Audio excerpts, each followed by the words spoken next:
afternoon, everyone. Hope everyone is doing okay. Hi, James. Thank you for being here today. I'm Sisir, and I've got my friend Nitish Saini here. We'll be presenting this particular assignment together. The topic is critical reflection on Maria Montessori and John Dewey. We will look at how their ideas influence early learning today, especially in the Australian context. This reflection will help us understand how to better support children's learning and development by connecting theory with practice. So, in our next slide, which is the introduction slide, let's start with a quick overview on why do educational philosophies matter in early childhood education? That's a great question. Well, they shape how we see children, how we set up learning environments, and how we interact with families. In this presentation, we will be comparing the views of two very influential theorists, one Maria Montessori and the second John Dewey. Both thinkers believed in respecting the child, but they had different ways of doing that.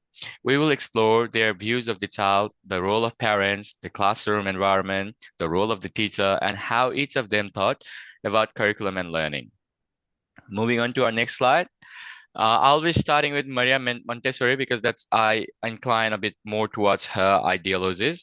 So Maria Montessori believed children are naturally curious and capable. She thought that learning happens best when children are free to explore at their own pace. She saw children not as an empty vessels to be filled, but as active creators of their own knowledge.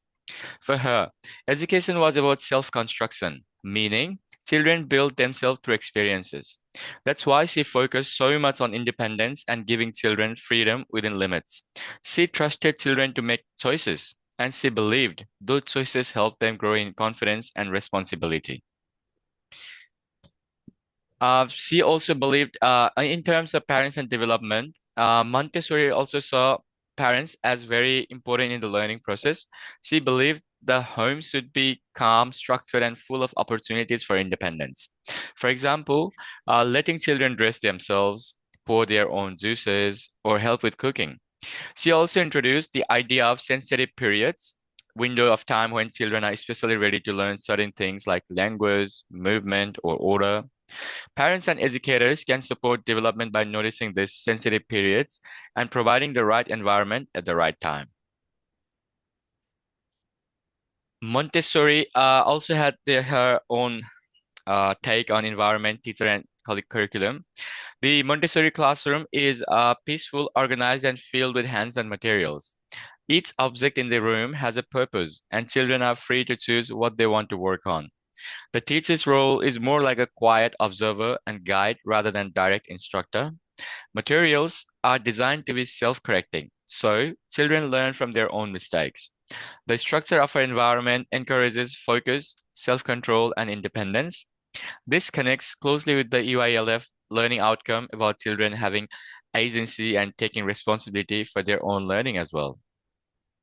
Moving on to our next slide, Montessori implication and example. Montessori's method had many strengths. It helps children develop concentration, patience, and a sense of responsibility. However, some people say it can limit creativity or social interaction because it focuses so much on individual work.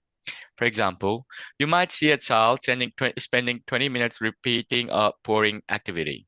To us, this may seem as small, but to the child, it's building fine motor skills and confidence. That repetition and focus are key part of the child's learning theory or her learning theory. So moving on to the next slide, Nitish will be covering some topics and it will giving us some insights on John Dewey. Nitish? Thank you, Shishir. So, my name is Nitish, and I will be presenting the views of John Dewey. Um, let's look at John Dewey. John Dewey is considered one of the most influential theorists in early childhood education because of his progressive and child-centered approach to learning, which still shapes educational practices today. And that's the reason that I am more inclined towards his views. Dewey saw children as a social beings who learns best through real experiences. He believed that education should be rooted in everyday life and that children learn by doing. For Dewey, learning wasn't just about gaining facts, it was about developing thinking skills, solving problems, and engaging within the world. He wanted schools to feel like small communities where children could participate and learn through shared activities. Moving on to the next slide, I will present John Dewey's like how his or what are the role of parents and carriers in John Dewey's approach. So Dewey believed that families were essential to learning. He thought schools should build on what children already know from home. For example, say if a child has helped cook meals at home, the teacher can build on that knowledge at school by starting a cooking or measuring activity. Dewey also believed that development happens through interaction with others, through talking, working together, and solving problems as a group. And I will present now the Dewey's view on child development, environment, teacher, and curriculum. So, in a Dewey-inspired classrooms, you see a lot of movement, group work, and child-led activities. The teacher acts more like a facilitator or co-learner because the children are like main persons who are doing the activity is children. Curriculum is flexible and grows out of children's interests. So we take observations like what children likes, how they're performing, or what they are more inclined to, and then we include all those activities in the curriculum. For example, if children are curious about insects, the teacher might help them create a mini research project, draw bugs, read books, and go on a nature walk. This approach connects well with EYLF principles of belonging, being, and becoming, especially the focus on relationships and holistic learning. Now, move on to the next slide. Here are the implications to the Dewey's approach. Dewey's method encourages creativity, cooperation, and critical thinking. Children get to explore topics that matters to them, which increases motivation. But some people say that this approach can feel a bit chaotic or unstructured, especially for children who need more routine. A classroom example could be a group working together to learn about insects. One child might draw a spider, another tells a story about bugs, and another looks for bugs outside. They are all contributing in different ways, which is the heart at Dewey's philosophy. Even in the child care center where I did my placement, it's the same approach that we follow. First, we take observations on what the child interests, likes are, and then we try to put that into the curriculum. Say if the children are more interested towards the Play-Doh, then we try to teach them how to make different Play-Dohs, mix them with the colors and different things so that they can all learn because like children learn more when their our interests are followed. So moving on to the next slide. So now we come to the Montessori versus Dewey comparison table. So what are the aspects of Montessori and Dewey and how they are differ? So say if you're talking about the view of the children, Montessori says it's like more independent and self-driven. So all the setup is organized in the childcare centers and the children can just go and play with the whatever toys they want to. If they want to play with the Play-Doh, if they want to play with the books, they want to do some construction blocks, whatever they do, all the activities are already set up, and children need to go and then do the activities. But in the Dewey approach, that's more social and experiential. So first we take the observations, and then we set up those things for the children. So that's like more social thing, and the role of the parents. So Montessori support learning at home while Dewey bridge home and school. Because in the Dewey's approach, like activities that we take place are the more that children follow at the home, which I already gave the example, say that cooking. If children have their parents at cooking, then that activity or like similar kind of activity should be taken place in the child care center so that children should feel like home like and then they could learn more. What's the environment? So Montessori's environment is structured and calm because already all the room is set up, make sure that there are playing mats and everything so that children shouldn't get hurt and everything. While the Dewey is more democratic and evolving, children can go through the things and learn more. The role of the teacher in the Montessori is one, the teacher is a guide and observer. So for he need to observe like what children are learning so that he can change the activities later on, what the children are interested in, and also become the guide. Say if children ask some questions like about the bugs or insects, then the teacher is present there to give them the answers. And what about in the Dewey? Dewey is like more like a facilitator and a co-learner. What about the curriculum? Montessori is a pre-sequenced, structured, which we already talked about. And the do is like more emergent, inquiry-based approach. And now we can move on to the next slide. There we go. So it's the critical reflection.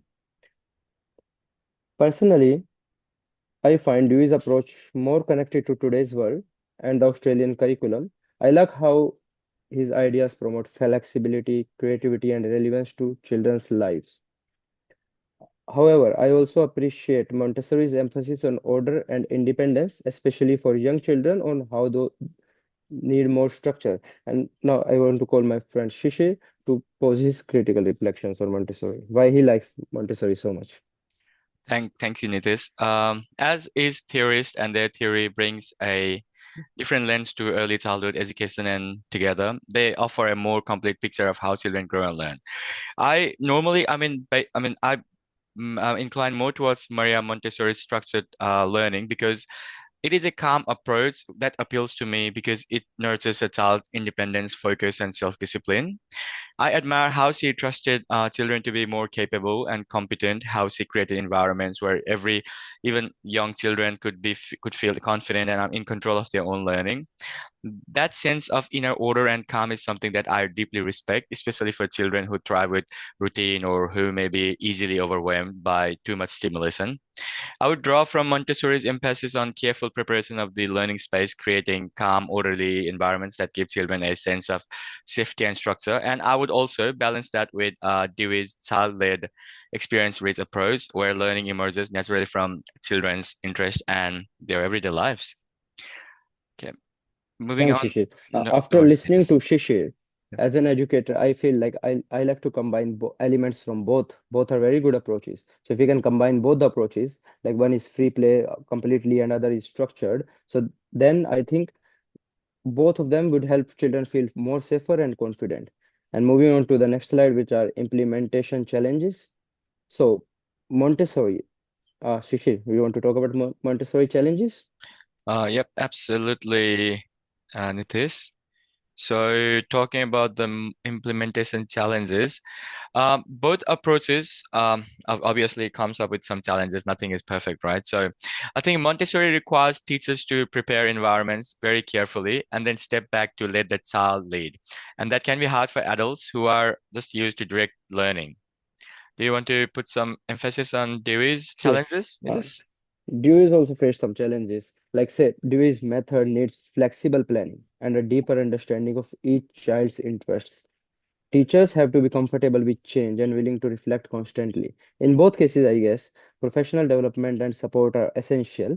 Like that's what we're talking about. If we combine both the approaches, then it might be a better fit. But if we go on the one or the another, then they might have some challenges which we already have discussed. Now moving on to the next slide of discussing questions. So, and now I like to invite you to reflect on two questions. One question I will ask and other one my friend will ask. So, which philosophy better supports inclusion and equity in Australian early childhood education? And Shisha, you would like to ask a question? Absolutely. My question to all of our viewers would be, how can educators find a balance between structure and freedom in their classroom? Sure thing. Moving on to the next level, oh, we got some materials. So these engagement and media ideas from the classes. To support this presentation in a real classroom or workshop, we could include short videos of Montessori and Dewey style classrooms in action, which can help both teachers and children. We might use visual tools like a concept map comparing their ideas or bring in a materials like Montessori powering tools or Dewey style journals. A printed handout with the comparison table would also help learners. Finally, a practical activity like if a child is interested in cooking, what would each theorist do could spark conversation as which approach is the